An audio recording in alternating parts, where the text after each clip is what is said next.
आखिरी बार पूछ रही हूँ भावेश तुमसे, वो सीढ़ी तुमने कहाँ रखी है? नहीं बताऊंगा मैं मर भी जाऊँ ना तो तुम्हें भी साथ लेकर डूबूंगा, समझ गई तुम? मैं डूबू या ना डूबू, पर तुमने अपनी जिंदगी जी ली है, याद कर लो अपने भगवान को।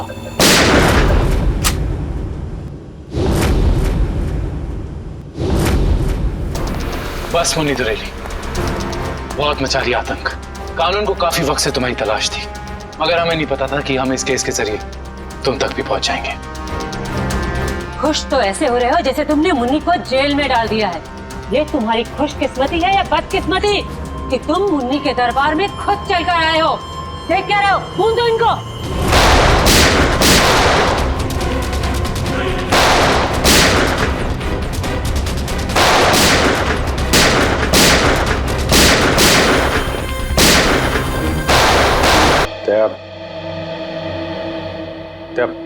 बात तो सुनो मेरी तुम। क्यों? अभी कुछ बचा है कहने के लिए? मैं जानता हूं तुम मुझसे नाराज हो क्योंकि मैंने तुमसे झूठ बोला है, मगर जानते हो क्यों? क्योंकि उस दिन मैंने तुम्हारे चेहरे पे खुशी देखी थी और उस चेहरे पे मैं दर्द नहीं देख सकता था दया, सिर्फ इसलिए मैंने तुमसे झूठ बोला था। तुम मेरे चेहरे पे दर्द नहीं देखना चाहते थे ना, लेकिन तुमने खुशी क्यों छीन ली मेरी? हाँ? तुम जानते थे कि श्रेया से मैं अपने दिल की बात नहीं कह सकता था, मुझ में इतनी हिम्मत नहीं थी, इसलिए मैंने वो सारी बातें उस चिट्ठी में लिख दी और सोचा कि मेरा सबसे अच्छा दोस्त वो चिट्ठी श्रेया तक पहुंचाएगा। मगर इतना सब कुछ हुआ, तुमने वो चिट्ठी उसे नहीं दी। क्यों? तुमने ऐसा क्यों किया मेरे साथ? वो एक्चुअली नहीं, शायद अभिजीत तुम्हारे पास इस बात का जवाब नहीं है। मेरे जवाब की बात नहीं है दया, किसी और का जवाब है जो मैं नहीं दे सकता। किसका जवाब है? मैं नहीं बता सकता दया। अभिजीत, पहेलियों में बातें मत करो, तुम दोस्त हो ना, खुल के बात करो, खुल के बात करो। यार वो बात नहीं है, दोस्ती के लिए तो मैं अपनी जान भी दे सकता हूं। हाँ, झूठ भी बोल सकते हो। क्यों? हाँ, मैंने तुमसे झूठ बोला है, लेकिन तुम्हारे लिए झूठ बोला, तुम्हें तकलीफ ना हो इसलिए झूठ बोला। तो मुझे तकलीफ नहीं हुई? हाँ? मैं खुश हूं, मगर सिर्फ और सिर्फ तुम्हारे वजह से मैं इस तरह से खुश हूं, तुम्हारे वजह से।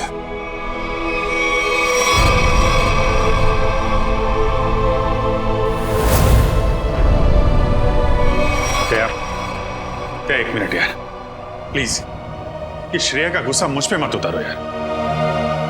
मैं गुस्सा श्रेया पे नहीं, मुझे गुस्सा तुम पे आ रहा है। क्यों? कसूर क्या है मेरा? यही कि मैं तुम्हें खुश देखना चाहता हूं। अरे यार, सिद्धार्थ वाली बात तुमसे किसने बताई? श्रेया के घर कौन लेके गया था तुम्हें? अरे तुम और श्रेया एक साथ होते तो दुनिया में सबसे ज्यादा खुश मैं होता यार, मैं। मगर श्रेया और मैं एक साथ तो नहीं है ना? हाँ? और मैं खुश भी नहीं हूं। यार अब इन बातों में कुछ रखा नहीं है, भूल जाओ। ठीक है,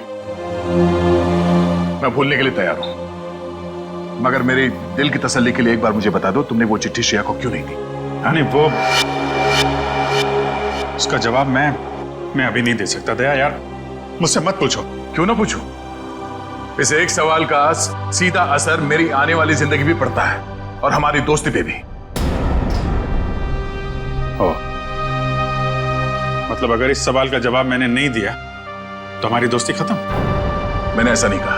अरे रहने दो यार, अगर हमारी दोस्ती इतनी सस्ती है कि एक छोटे से आंधी के झोंके से उसकी नींव डगमगा जाए, तो मुझे भी ऐसी दोस्ती में कोई दिलचस्पी नहीं है।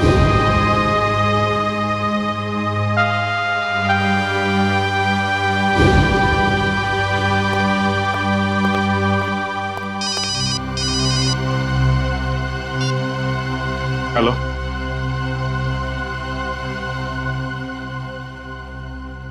जी हाँ, सीआईडी ब्यूरो। जान खतरे में? 1 मिनट, कहां से बोल रहे हैं आप?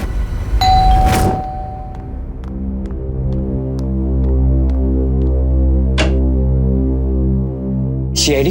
जी हाँ। क्या हुआ आपकी पत्नी के साथ? सर आप बैठिए, मैं सब बताता हूँ।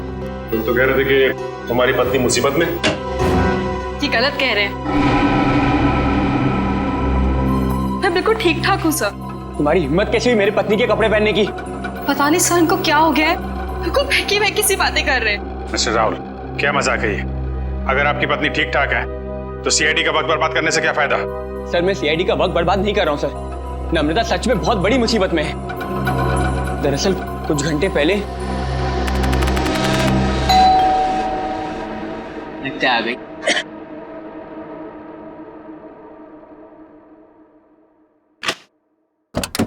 हाँ साहब, आपका नया बावर्ची साहब। अरे बॉस, लगता है आप गलत पते पे आ गए। पता भी यही है, घर भी यही है। नम्रता मैम साहब ने मुझे काम पे रखा है खाना बनाने के लिए साहब। कमाल है, नम्रता ने मुझे बताया नहीं कि वो एक नया बावर्ची रख रही है। बोलो साहब, खाने में क्या क्या बनाऊं साहब? अरे वो नम्रता आ जाएगी थोड़ी देर में, वो ही बता देगी खाने में क्या बनाना है। तब तक ये काम करो, तुम मेरे लिए एक कप चाय बना दो। ठीक है साहब। रसोई का है साहब? उस तरफ। उस तरफ।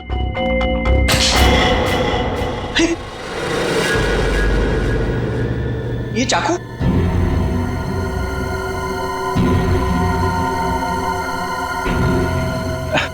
घबराइए मत साहब, इससे मैं फल काटता हूँ, भाजी काटता हूँ साहब, और मांस भी काटता हूँ साहब। ठीक ठीक, तुम जाओ चाय बनाओ। हाँ जाता हूँ साहब, चाय बनाता हूँ साहब। कैसे आदमी को काम पे रख दिया नम्रता ने।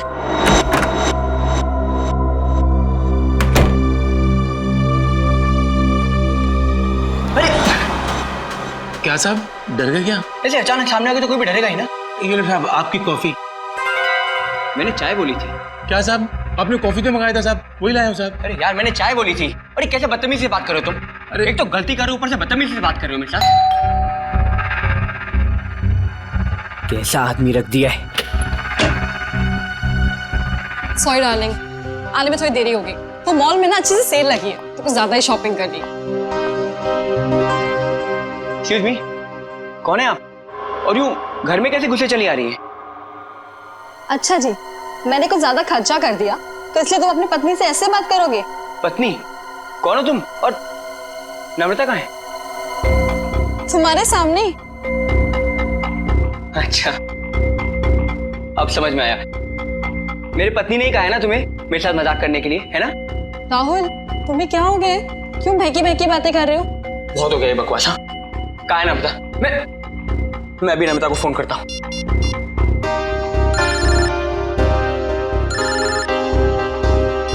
हेलो, कैसे हो? अब यकीन हो गया? बहुत हो गया ये बकवास, बहुत हो गया मजाक। कहाँ है नम्रता? बताओ मुझे, नम्रता कहाँ है? कहाँ है नम्रता? क्या किया नम्रता के साथ? राहुल तुम ठीक तो हो? बुखार उखार तो नहीं है? छुओ मत मुझे, हाथ मत लगाना मुझे। तुम्हें नम्रता ने काम पे रखा था ना? हाँ साहब। कब रखा था? कल। यहाँ और बताओ, क्या यही नम्रता है? हाँ साहब, यही तो है नम्रता मैम साहब। देखो यार, वो कुछ छोटी मोटी चाय कॉफी के बहस करे तुम झूठ मत बोलो। कौन है ये? नहीं साहब, मैं सच बोल रहा हूँ, यही है नम्रता मैम साहब। सुनो बलराम, तुम ना खाने में मिर्ची थोड़ी कम डालना, साहब को तीखा पसंद नहीं है। ठीक है मैम साहब। क्या हो रहा है यार ये? कुछ तो करना पड़ेगा। क्या करूं? सीआईडी को फोन करता हूँ। सर तो बहुत अच्छा होगा कि फ्रेडी सर साथ में नहीं है, वरना असली और नकली पत्नी के चक्कर में वो खुद चक्कर खा जाते। ये लीजिए साहब, आप सब लोग के लिए पानी। देखिए सर, देखिए कैसे ये दोनों भैरवी मेरे घर में घुस आए हैं। न जाने इन्होंने मेरे पति नम्रता के साथ क्या किया होगा। राहुल मैं ही तुम्हारी नम्रता हूँ। सर आप बेकार की कहानियों पर अपना वक्त बर्बाद कर रहे हैं। मैं कल ही इनको एक अच्छे से डॉक्टर के पास लेके जाऊंगी। माफ कीजिएगा सर, जो परेशानी आपको हमारी वजह से हुई। कोई बात नहीं, अब हम लोग यहाँ आ गए हैं तो सारा मामला समझ के ही जाएंगे। मिस्टर राहुल, आपके पास क्या सबूत है कि ये आपकी पत्नी नम्रता नहीं है? सबूत? हाँ है ना सर, मेरी पत्नी की तस्वीरें मेरे फोन में। क्या हो मिस्टर राहुल? हाँ? ये कैसे हो सकता है? इसमें मेरे और मेरी पत्नी की लगभग 100 तस्वीरें थी, अब एक भी नहीं है। याद आया सर। सर जब मैं नहाने गया था ना तो मैंने ये फोन इस टेबल पर रखा था। जरूर इसी ने वो फोटो डिलीट की है सर इसने। मैं कह रहा हूँ। क्या बात कर रहे साहब? मैं इतना महंगा फोन कभी इस्तेमाल ही नहीं किया साहब। फोटो कैसे निकालेगा साहब? सर ये झूठ बोल रहा है सर। सर इसी ने फोटो डिलीट की है। एक मिनट, अगर मोबाइल में फोटो नहीं है तो फिर शादी की तस्वीरें तो होगी ना आपके शादी के एल्बम में? है ना सर, पूरा एल्बम है। मैं अभी लेकर आता हूँ।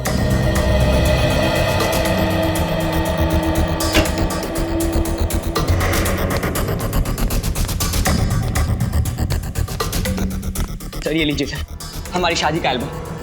अब हो जाएगा दूध का दूध और पानी का पानी।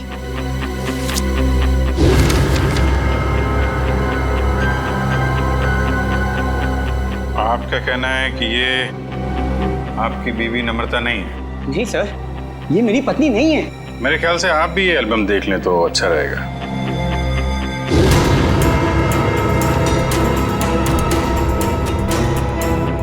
ये कैसे हो सकता है सर? ये कोई बहुत बड़ी साजिश है।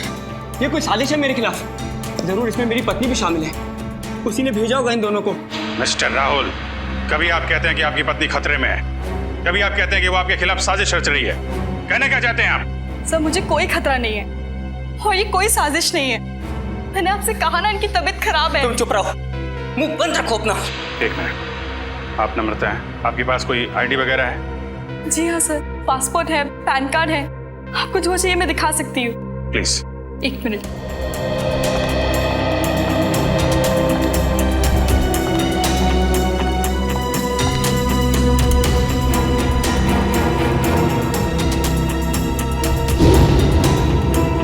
नम्रता, आईडी के हिसाब से तो यही नम्रता है। सर ये भी तो हो सकता है कि इस लड़की का नाम भी नम्रता हो और इसी बात का फायदा उठाकर ये मेरी पत्नी की जगह लेना चाहती हो। सर नाम एक हो सकता है लेकिन जन्मदिन 19 अगस्त 1986। जन्मदिन का भी एक होना ये बहुत ही बड़ा सहयोग है। क्यों राहुल? अच्छा ये बताइए कि आपकी पत्नी का जन्मदिन भी क्या इसी दिन आता है? हाँ सर, तारीख तो हुई है पर ये संयोग भी तो हो सकता है ना सर। ये संयोग है, वो संयोग है। मिस्टर राहुल, हम आपकी बात पे यकीन करें तो करें कैसे और क्यों? सर मैं सच कह रहा हूँ सर, ये झूठ बोल रही है। तुम नम्रता हो ना, तो ये बताओ कि हमारी शादी की सालगिरह कब है? बताओ ना, हमारी शादी की सालगिरह कब है? देखा सर, ये नहीं जानती है, ये झूठ बोल रही है। बताओ ना, हमारी शादी की सालगिरह कब है? 14 फरवरी। सर राहुल मुझसे बहुत प्यार करते हैं। वैलेंटाइंस डे पे गोवा में हमने शादी की थी। सर ये पूरी तैयारी कर कर आई है। इसने मेरे पत्नी से सब पहले ही पूछ लिया होगा। कोई और सवाल पूछ के देखो। हाँ, ये बताओ कि तुमने चॉकलेट कहाँ छिपाई? चॉकलेट? ये चॉकलेट का क्या चक्कर है? सर मुझे डायबिटीज है पर फिर भी मुझे चॉकलेट खाना पसंद है। इससे नम्रता अक्सर मेरी लाई हुई चॉकलेट छिपा देती है, जो बात इसे नहीं पता। अगर तुम नम्रता हो तो बताओ कि तुमने चॉकलेट कहाँ छिपाई है? बताओ, तुमने चॉकलेट कहाँ छिपाई?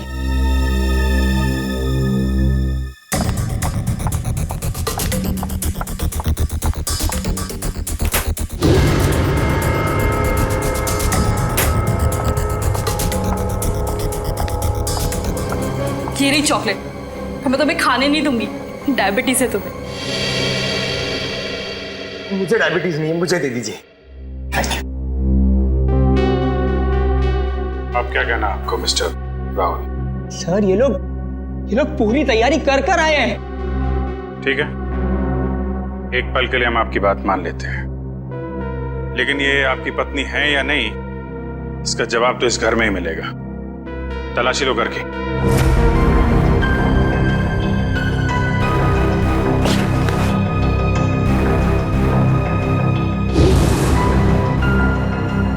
एक काम कीजिए, आप लोग अपने माता पिता को यहाँ बुलाइए, अभी पता चल जाएगा। सर मेरे माँ बाप तो दुनिया में नहीं रहे।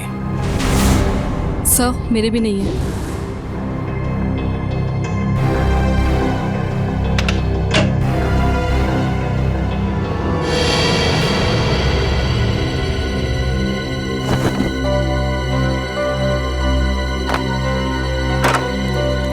पंकज, ऐसी जगह पे ये डस्टबिन कैसे पड़ा? तो कोई रिश्तेदार दोस्त वो तो होंगे इस शहर में ना, उनको बुलाइए। सर दरअसल हम कुछ ही दिन पहले बैंगलोर से यहाँ शिफ्ट हुए हैं, यहाँ हम किसको भी नहीं जानते। ओह, तो तुमने ये भी पता लगा लिया है?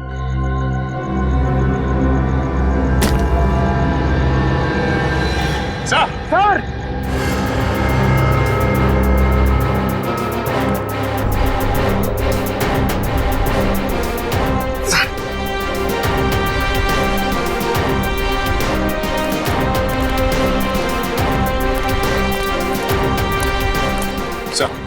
लाश। सर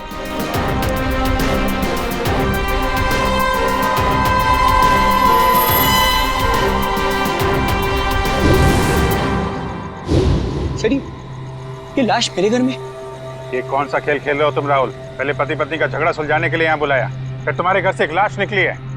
किसकी लाश है ये? सर मुझे कुछ नहीं पता सर। सर मैं इसे जानता भी नहीं। सर मैं भी इसे नहीं जानती। तुम जानते हो? नहीं साहब, मैं नहीं जानता उसको। ये देखिए सर, यहाँ इसके सीने पे गोली मारी और इसके गले पे खरोच का निशान भी है। घाव तो बिल्कुल ताजे हैं, लगता है कुछ घंटों पहले इसे मारा गया है। कोई आईडी वगैरह मिली? एक मिनट।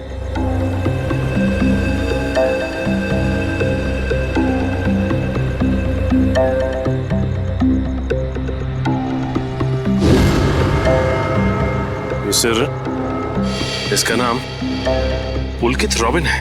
पुलकित रॉबिन? सर मैंने इसका नाम कहीं पढ़ा है। पढ़ा है? कहाँ पढ़ा है? अरे सर ये तो एक बहुत ही मशहूर टीवी सीरियल राइटर है सर, सास बहू का सीरियल। मैं देखता हूँ सर। एक टीवी सीरियल राइटर की लाश मेरे घर में? पंकज मोबाइल पे देखो, इंटरनेट पे इस पुलकित रॉबिन की फोटो निकालो, देखो कहीं ये वही आदमी तो नहीं।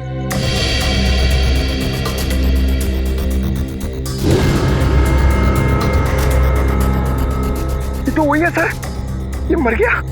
अरे वो शो का क्या होगा? मैं तो हर एपिसोड देखता था, अभी अभी एक नया अच्छा ट्रैक चालू हुआ था। सर मैं तो ये सब में फंस नहीं जाऊंगा ना सर? मिस्टर राहुल, तुम्हारे घर से एक लाश मिली है, लाश। जब तक खूनी पकड़ा नहीं जाता आप सब लोग हिरासत में रहेंगे। सचिन घर सीज कर दो और इस पुलकित रॉबिन का एड्रेस निकालो। अब राधिका समीर से कहेगी दूर हो जाओ मेरी नजरों से, मैं तुम्हारी शक्ल भी नहीं देखना चाहती। समीर राधिका की नजरों से दूर हो ना हो, लेकिन हम सीआईडी वाले आपकी नजरों से दूर नहीं होने वाले। सीआईडी? और मेरे घर में? जी वैसे आप राइटर्स लोगों का काम बहुत मुश्किल होता है ना, इतना पेचीदा ताना बाना मुनना पड़ता है, कभी कहानी का, कभी किरदारों का और कई बार खून का। दरअसल मैं समझी नहीं, आप लोग यहाँ क्यों आए हैं? दरअसल हम आपसे खून के बारे में पूछताछ करने आए, मगर अगर आप चाहें तो अगले हफ्ते देविका के साथ शो में क्या होने वाला है ये हमें बता सकती हैं, क्योंकि पुलकित जी तो रहे नहीं। क्या पुलकित सर का खून हो गया? कब और कैसे? ये तो अब आप ही बता सकती हैं। मैं? मुझे कुछ नहीं पता। इतनी भोली बनने की जरूरत नहीं है आपको। हम पुलकित के घर से आ रहे, पुलकित की पत्नी ने बताया कि आप पुलकित की असिस्टेंट हैं। और कल शाम वो आपसे मिलने के लिए ही घर से निकले थे, मगर वापस पहुंचे ही नहीं। ये बात सच है, मैं और पुलकित सर कॉफी शॉप में मिलने वाले थे, लेकिन वो वहाँ पहुंचे ही नहीं। कौन सी coffee shop? IG coffee shop. वही जो बैरिक्स रोड पे? हाँ जी वही। मगर पुलकित की लाश हमें मिली सृष्टि नगर में, और ये बैरिक्स रोड सृष्टि नगर से बहुत दूर है। तो इसका मतलब ये है कि तुमने पुलकित को कॉफी शॉप पर बुलाया, उसके बाद उसे बहला फुसलाकर तुम सृष्टि नगर ले गई और वहां तुमने उसका खून कर दिया। नहीं, ये बात गलत है, मैं ऐसा क्यों करूंगी? क्योंकि तुम पुलकित से जलती थी और तुम पुलकित की जगह लेना चाहती थी, इसलिए तुमने पुलकित का खून कर दिया। ये सब झूठ है। मैं 8 बजे से लेकर 11 बजे तक उनका इंतजार करती रही, पर वो वहां पर पहुंचे ही नहीं। मैं घर वापस आ गई क्योंकि उनका फोन भी नहीं लग रहा था। आपकी बात में कितनी सच्चाई और कितना झूठ, ये बहुत जल्द पता लग जाएगा। आप हमारे साथ चलिए। मगर कहाँ? ये सब क्या है? आप लोग हमें यहाँ क्यों लाए हैं? कोई कुछ बता क्यों नहीं रहा है हमें? एक मिनट, शांत हो जाए मैडम, सब कुछ पता चल जाएगा। मैं पुलकित की पत्नी हूँ और आप मुझ पर भी शक कर रहे हैं। हम किसी पर शक नहीं कर रहे, हम अपनी ड्यूटी कर रहे। ये आप प्लीज अपना हाथ आगे बढ़ाइए, हम लोगों को आपके खून के सैंपल्स लेने हैं। खून का सैंपल? मगर क्यों? क्योंकि पुलकित की गर्दन पर हमें कुछ खरोंच के निशान मिले और उस खरोंच में नेल पॉलिश के ट्रेसेस हैं। इसका मतलब साफ है, पुलकित के खून में किसी लड़की का हाथ है। लाइए हाथ आगे कीजिए। और फिलहाल इस केस में लड़कियां सिर्फ आप तीनों ही हैं। सर आप लोग खूनी को ढूंढने में इतनी मेहनत करें, प्लीज मेरे पत्नी को भी ढूंढिए ना। न जाने नम्रता किस हाल में होगी, कहाँ होगी। फिर वही बात राहुल, कब तक खेलोगे ये खेल? और मैं एक बार नहीं बार बार कह चुकी हूँ कि मैं ही तुम्हारी नम्रता हूँ। चुप हो जा तुम, कितना झूठ बोलोगी? क्या चाहिए तुम्हें? पैसे चाहिए ना? कितने पैसे चाहिए तुम्हें मेरे घर और मेरी जिंदगी से जाने के लिए? क्या? मैं और पैसे? कैसी बात कर रहे हो तुम राहुल? मिस्टर राहुल, आपके पास आपकी पत्नी का फोटो नहीं है, चेहरा तो याद है, कम से कम उनका स्केच तो बनवा सकते हैं। जी सर, जरूर। ये बाल आगे से, हाँ यहाँ से थोड़े और लंबे। सर, हमारे क्रिमिनल डेटाबेस में इस बावर्ची का कोई रिकॉर्ड नहीं है। देखा साहब, मैं बोल रहा था ना साहब, मैं एकदम निर्दोष है साहब, मुझे जाने दो ना साहब। ठीक है, तुम जा सकते हो, मगर याद रहे तुम शहर से बाहर नहीं जाओगे और जब भी बुलाया जाए ब्यूरो आ जाना। ठीक है।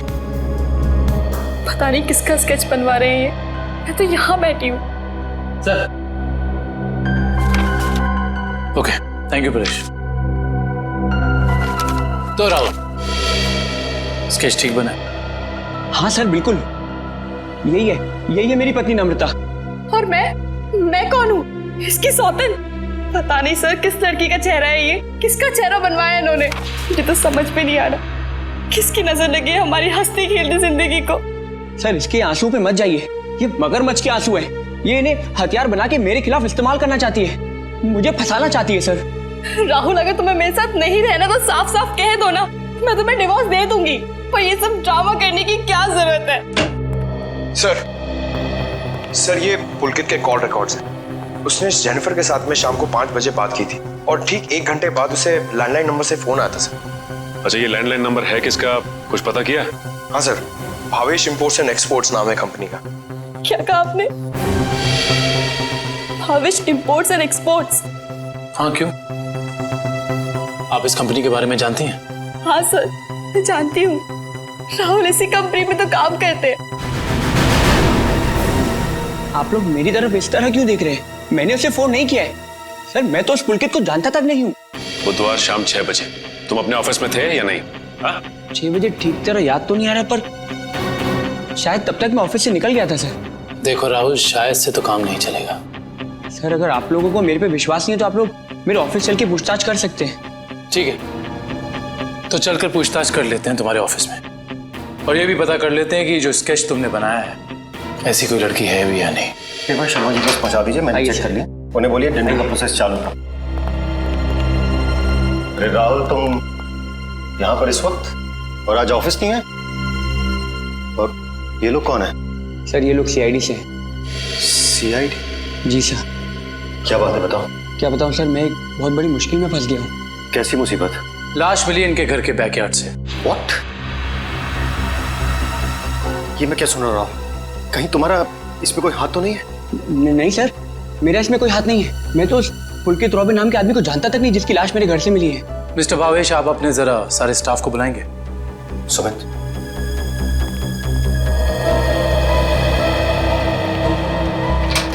सुनो, सबको बॉस अंदर बुला रहे हैं।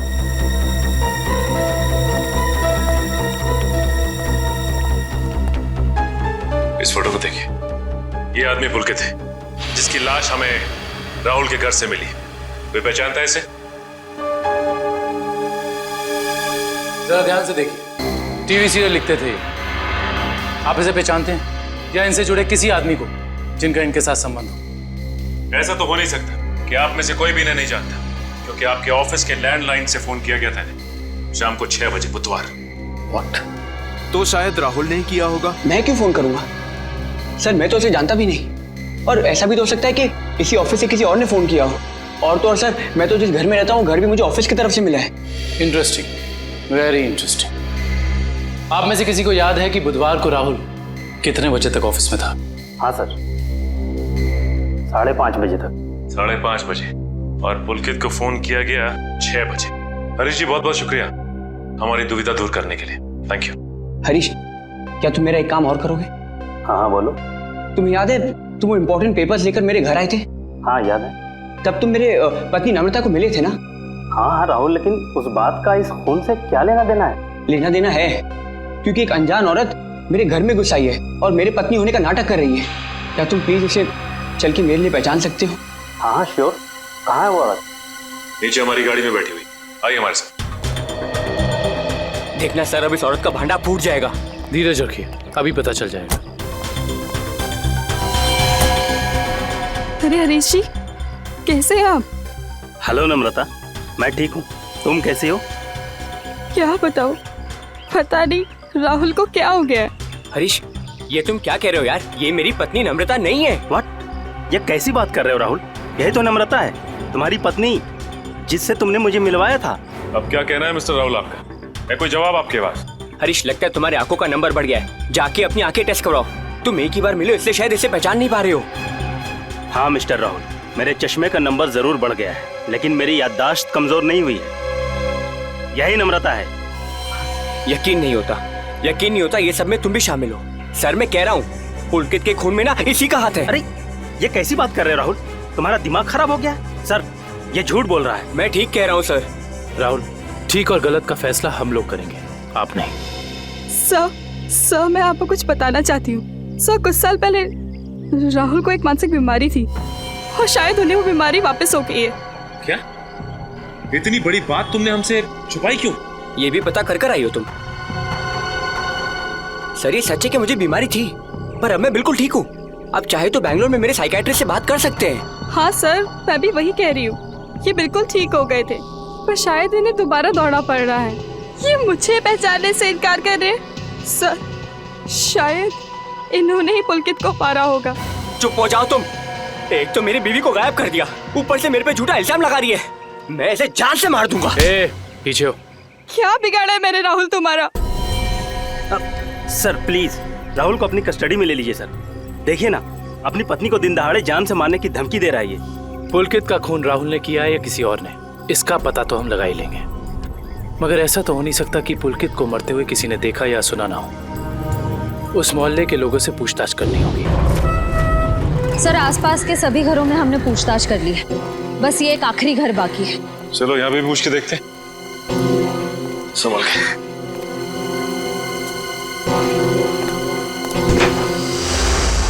दरवाजा खुला, तो इस तरह से दरवाजा क्यों खुला छोड़ेगा? और यहाँ ये कैमरा कैसे? इधर भी। कुछ तो गड़बड़ है यहाँ पे। एक काम करते हैं, इस घर की तलाशी अच्छी तरह से लेते हैं।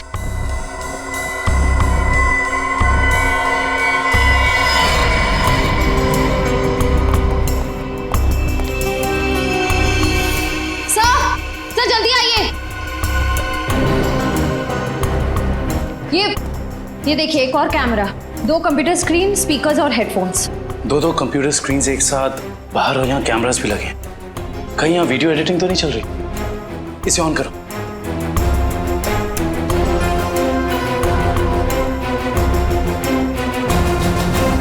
हाँ साहब, आपका नया बावर्ची साहब। लगता है आप गलत पते पे आ गए। नम्रता मैम ने मुझे काम पे रखा है खाना बनाने के लिए। चाय बनाता हूँ साहब। अरे जाओ ना। अभी क्या है? सॉरी डार्लिंग, आने में देर हो गई। वो मॉल में ना सेल लगी थी तो कुछ ज्यादा ही शॉपिंग करनी। माय गॉड, ये कैमरा लगा के राहुल के घर पे नजर रखे हुए। क्या हुआ आपकी पत्नी के साथ? सर आप बैठिए, मैं सब बताता हूँ। सिर्फ राहुल की नहीं, सीआईडी की भी। मैं तो बिल्कुल ठीक ठाक हूँ।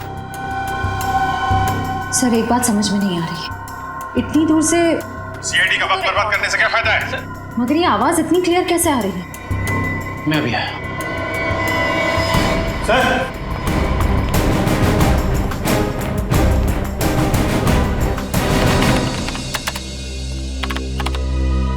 एक काम करते हैं, इस जगह को अच्छी तरह से छान मारते हैं। हो सकता है यहाँ कुछ मिल जाए। हाँ?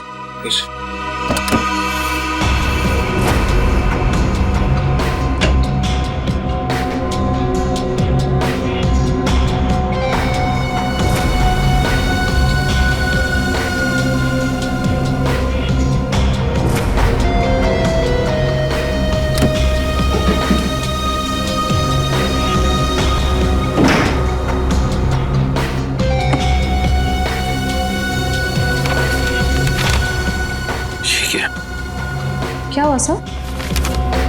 ये देखो जमीन के पेपर्स, ये घर किसी गिरधारी के नाम पे है।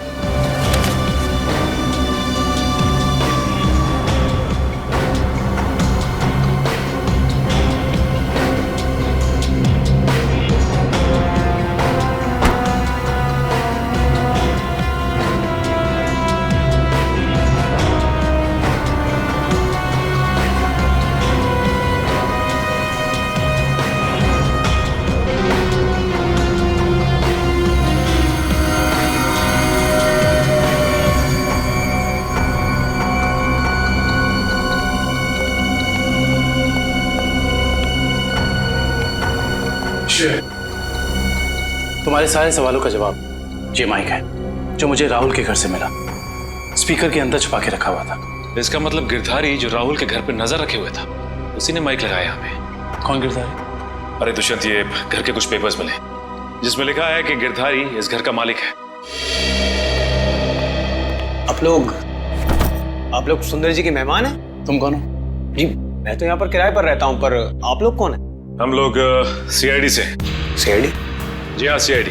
देख के लगता है कि तुम कहीं बाहर से आ रहे हो। क्या सर, मैं तो अभी गोवा से आ रहा हूँ, पर आप लोग यहाँ पर सुंदर जी ने कहीं कुछ। एक मिनट, ये सुंदर कौन? सर जब मैं यहाँ से जा रहा था तो मैंने ये घर सुंदर नाम के एक अंकल को किराए पर दिया था। क्या बात, तुम खुद यहाँ पे किराए पे रहते हो और ये घर तुमने किसी को किराए पे दे दिया? सर मैंने सोचा कि गोवा जाने का खर्चा निकल आएगा सर, इसलिए। और गिरधारी जी जिनका ये घर है वो कहाँ?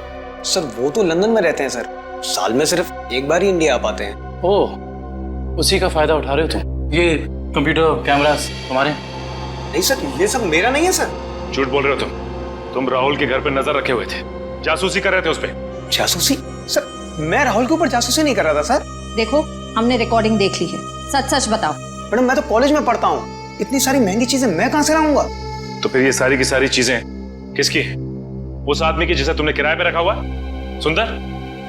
सर हो सकता है सर। नंबर दो सुंदर का। सर पिछले हफ्ते गोवा में मेरा मोबाइल चोरी हो गया था तो तुम्हारे सारे नंबर्स चले गए?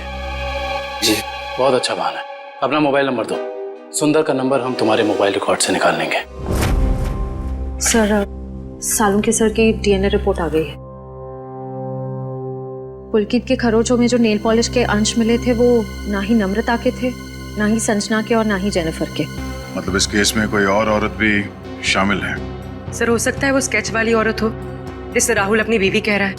हो सकता है। जब तक हमें उस औरत के बारे में कुछ पता नहीं चल जाता, कुछ कह नहीं सकते।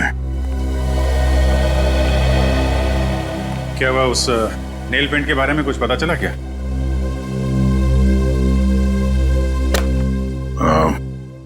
पूरी मुझे कुछ काम है, मैं बाद में आता हूँ।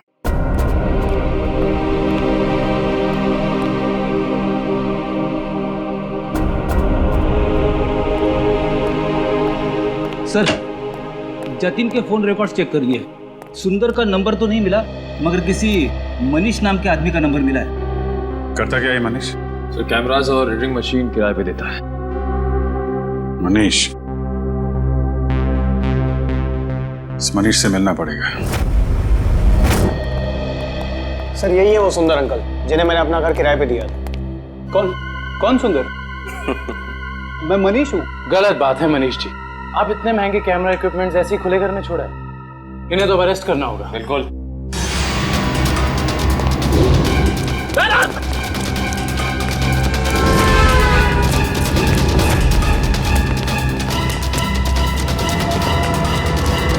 अरे रुको रुको रुको मनीष, कहाँ भाग के जा रहे हो? अभी तो तुम्हारा ऑडिशन भी बाकी है, जो शुरू होता है अब।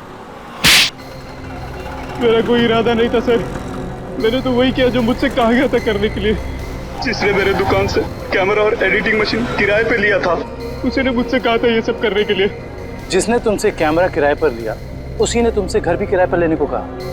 जी सर, उसी ने मुझसे कहा था कि कैमरा इस तरह से फिट करूं कि सामने वाले घर का सारा नजारा दिखना चाहिए। अब तो मिलना पड़ेगा इस इंसान से। है कौन ये जनाब? जी कहिए। जी हम लोग सीआईडी से। सीआईडी? आइए। भावेश का कुछ पता चला क्या? भावेश का पता चला मतलब? हम लोग तो भावेश से ही मिलने आए। लेकिन वो तो कल से घर नहीं आए। उनका फोन भी नहीं लग रहा है। क्या कल से घर नहीं आया? आपने पुलिस में रिपोर्ट लिखवाई? मैंने रिपोर्ट लिखवाई थी, लेकिन उन्हें भी कुछ पता नहीं चल पा रहा है। सर लगता है उन्हें पता चल गया होगा कि हम आने वाले हैं, इसलिए एक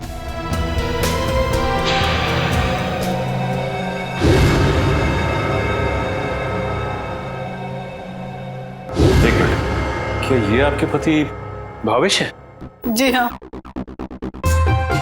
ये केस तो और पेचीदा बनता जा रहा है। सब मेरे पति भावेश को ढूंढ निकालिए। देखिए मैम, आप चिंता मत कीजिए, अब भावेश का नंबर दीजिए हमें। जी 197985643।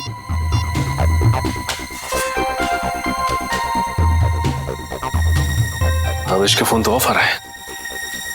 पंकज, भावेश के फोन के IMEI नंबर से पता करो कि उसका मोबाइल इस वक्त कहाँ है।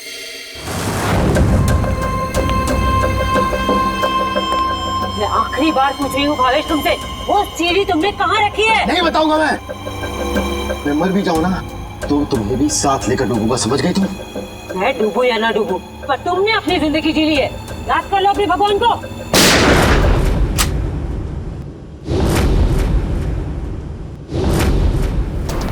बस मुन्नी दुरेली, बहुत मचा रही आतंक। कानून को काफी वक्त से तुम्हारी तलाश थी, मगर हमें नहीं पता था कि हम इस केस के जरिए तुम तक भी पहुंच जाएंगे।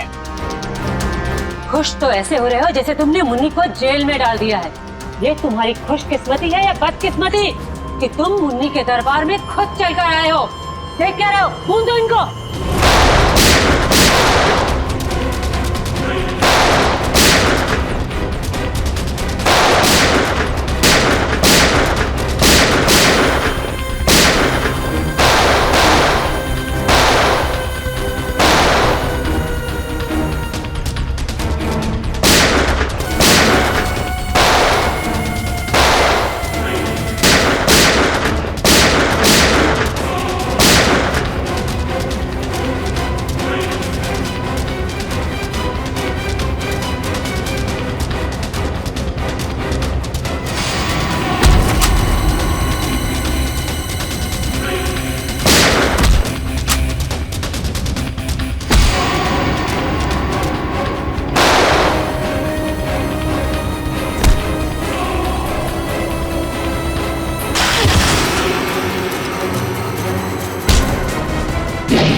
मुझे भावेश ने नम्रता को अगवा करने के लिए कहा था।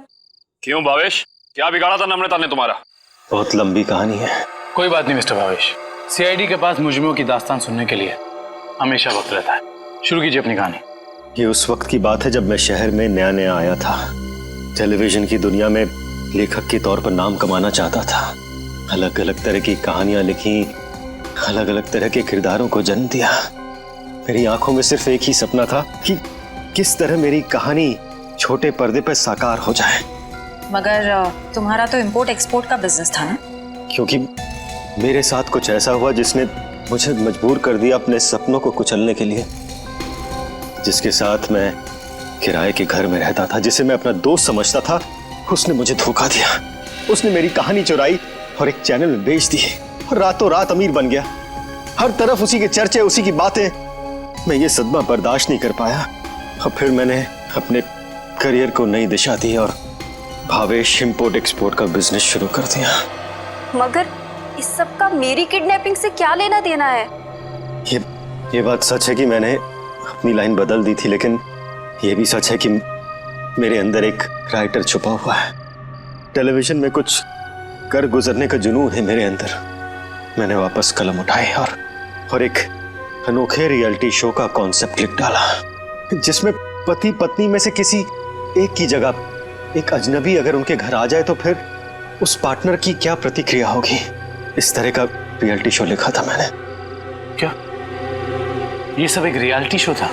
चैनल को मेरा कॉन्सेप्ट बहुत अच्छा लगा, लेकिन वो ये जानना चाहते थे कि इसे पर्दे पे कैसे उतारा जाए। तो मैंने एक पायलट एपिसोड बनाने के बारे में सोचा और एक्सपेरिमेंट के तौर पर मैंने अपनी कंपनी में आए हुए नए एम्प्लॉय राहुल को शामिल किया।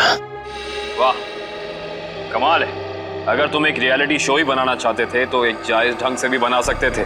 फिर कानून को अपने हाथ में लेने की क्या जरूरत थी तुम्हें? मैंने कोशिश तो की थी जायज तरीके से करने की, लेकिन किसी ने मेरी मदद नहीं की। तो मैंने सोचा कि क्यों ना कुछ दिनों के लिए नम्रता को अगवा कर लिया जाए और फिर मैं अपने दो कलाकारों बावर्ची और नकली नम्रता को उसके घर भेज दूंगा और काम होने के बाद असली अमृता को फिर उसके घर भेज देता। और इसमें वो टीवी राइटर पुलकित रॉबिन, वो कहां से आ गया? पुलकित रॉबिन ही वो शख्स है जिसने मेरे आइडियाज, मेरी कहानी चुराई और मशहूर हो गया। उसे पता चल गया था कि मैं चैनल में कुछ बड़ा रियलिटी शो का आइडिया लेकर जाने वाला हूं। बस उसी की जासूसी करने के लिए यहाँ पर आया हूँ। आज तो पता लगाना ही पड़ेगा भावेश कौन सा बड़ा कंसेप्ट चैनल वाले को बेचने वाला है।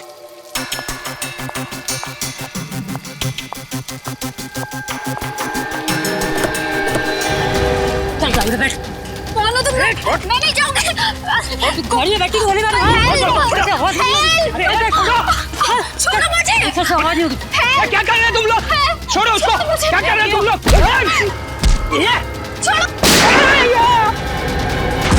बेवजह मारा गया, अब तू भी नहीं चाहती है? बैठ।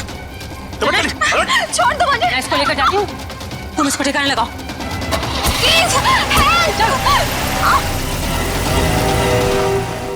घर पहुंचकर जब मैं मेरे लगे हुए कैमरा की फुटेज देख रहा था, तब मैंने देखा कि इस मुन्नी ने पुलकित का खून कर दिया है और मेरे बने बनाए प्लान को चौपट कर दिया।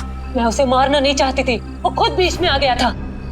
और जब आप लोग मेरे ऑफिस आए तब आप लोगों को देखते ही मैं समझ गया कि अब सीआईडी से बचना नामुमकिन है। मैं बहुत घबरा गया था और उसी घबराहट में मैं यहाँ मुन्नी से मिलने आ गया। मुन्नी, तुमने मुझे फंसा दिया। पता है सीआईडी मेरे ऑफिस तक चली आई। एक तो पुलकित को मारा, ऊपर से उसकी लाश मेरे घर में छुपा दी।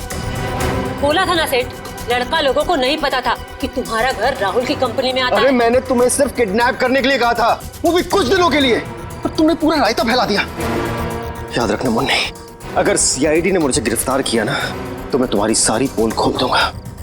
कहाँ रखा है? बोल। नहीं बताऊंगा। नहीं। इसको भी बांध दे। मुन्नी ठीक नहीं करेगा। तो अब वो टेप कहाँ है जिसमें मुन्नी की रिकॉर्डिंग थी? मेरे मैनेजर हरीश के पास। सिर्फ वही एक शख्स था जिसे मेरे रियलिटी शो के आइडिया के बारे में पता था। और वो माइक, वो कब लगाया राहुल के स्पीकर में? वो स्पीकर राहुल का नहीं था, वो स्पीकर भी गिफ्ट के तौर पर मैंने राहुल के घर भिजवाया था। जब हरीश उसके घर फाइल लेकर गया तो उसी के साथ मैंने स्पीकर भिजवा दिया था। लेकिन आपने हमारे विश्वास के साथ खिलवाड़ किया है भावेश जी। मुझे माफ कर दीजिए, मैं तो बस ये सोच रहा था कि टेलीविजन में मुझे नाम कमाने का इससे अच्छा मौका नहीं मिलेगा, बस इसीलिए मैंने ये सब कुछ किया। मुन्नी को तो फांसी होएगी, तुम्हारा जुर्म भी कुछ कम नहीं है भावेश। बिल्कुल, क्योंकि मिस्टर भावेश आपने एक किडनैपिंग करवाई और उस दौरान एक आदमी का खून हुआ है। आपके भविष्य का फैसला तो अब अदालत करेगी। सर क्या हुआ है? आप लोग मुझे बता क्यों नहीं रहे? जरा रुको, अभी पता चल जाएगा।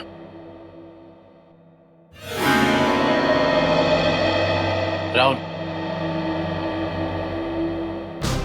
राहुल, नम्रता, तुम ठीक तो हो?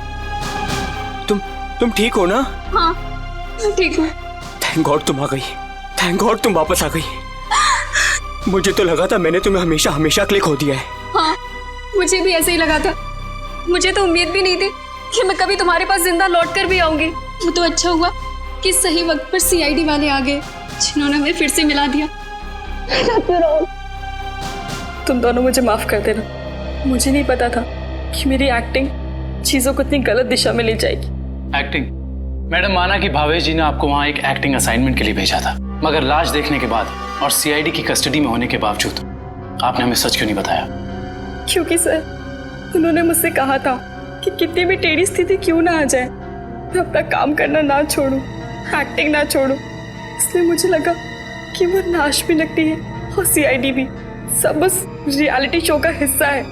वाह, और आप अपनी एक्टिंग के चौके छक्के की बारिश करते रही। मुझे माफ कर दीजिएगा सर, और आपको तो पता है ना कि एक नए एक्टर के लिए टीवी और फिल्मों की दुनिया में पाँव जमाना कितना मुश्किल है। इसलिए मैं कोई गलती करना नहीं चाहती थी, इसलिए मैं एक्टिंग करती रही।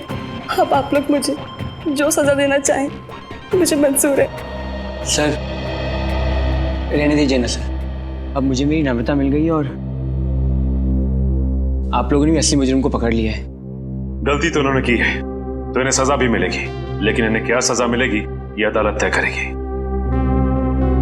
फिलहाल आप दोनों जा सकते हैं। Thank you sir, thank you so much.